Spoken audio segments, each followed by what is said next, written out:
Hello students, my self mister Mukesh Kumar.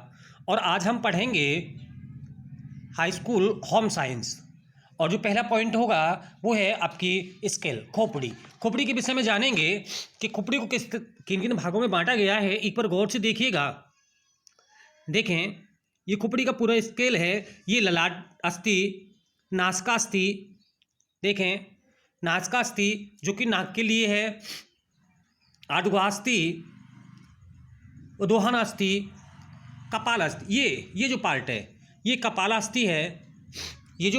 ये part शाखास्थि, शंखास्थि, पाश्चादस्थि और पार्श्वास्थि। ये महत्वपूर्ण पार्ट हैं। खोपड़ी को दो भागों में बांटा गया है। ये एक जो पार्ट है वो आपका कपाल है। ये वाला जो ऊपर जो पार्ट दिखाया जा रहा है ये कपाला है। और ये जो इधर वाला है इसे चेहरा पार्ट में डिवाइड किया गया। ये वाला जो पार्ट है ये कपाल है और ये चेहरा अस्थि हैं। इसमें अनेकों अस्थियां हैं। ये एक गुम्बदनुमा होता है और इसके भी अनेकों पार्ट हैं। जैसे हम देखेंगे अभी यहाँ पे देखें, कपाल तो मस्तिष्क कोश की रचना एक बंद डिब्बे के समान होती है। यह हमारे शरीर में सिर के ऊपरी भाग में स्थित होती है। यह अंदर से खोखला तथा गुम्बद की तरह होता है। इसे एक बार देख लीजिएगा गौर से और इसे नोट कर लीजिएगा। ललाटास्थि, पार्श्वकास्थि, इसी क्रम में हम आगे देखेंगे पार्श्व कपालास्थि, ये पार्श्व कपालास्थि, शंखास्थि, जटकास्थि, जर्जरास्थि या बहुछिद्रकास्थि।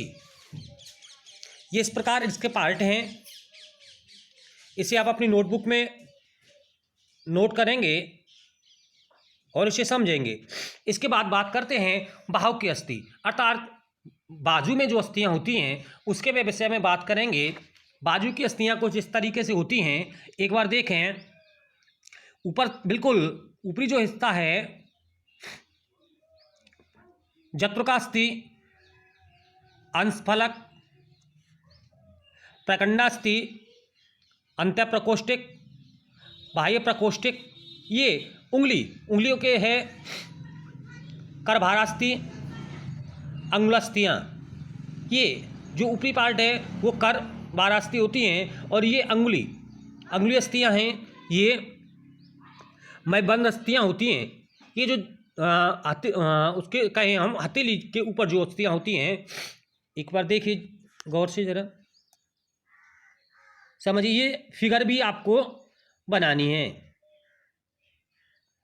ओके स्टूडेंट, तो आपके पास प्रश्न बनता है। ये प्रश्न है आपके पास में, बाहु की अस्थियों का सचित्र वर्णन कीजिए। इसे देखेंगे, ऊपरी बाहु की हड्डी,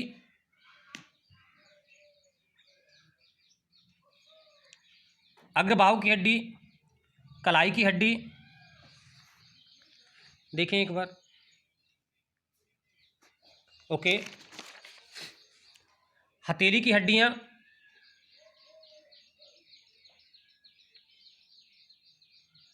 नीचे अंगुलियों की हड्डियां। इनके विषय में आपको समझना है और समझ करके आपको अपनी नोटबुक में लिखना है। यदि कोई प्रॉब्लम है तो नीचे कमेंट बॉक्स में मुझे बताइएगा, मैं और सॉल्यूशन करने की कोशिश करूंगा।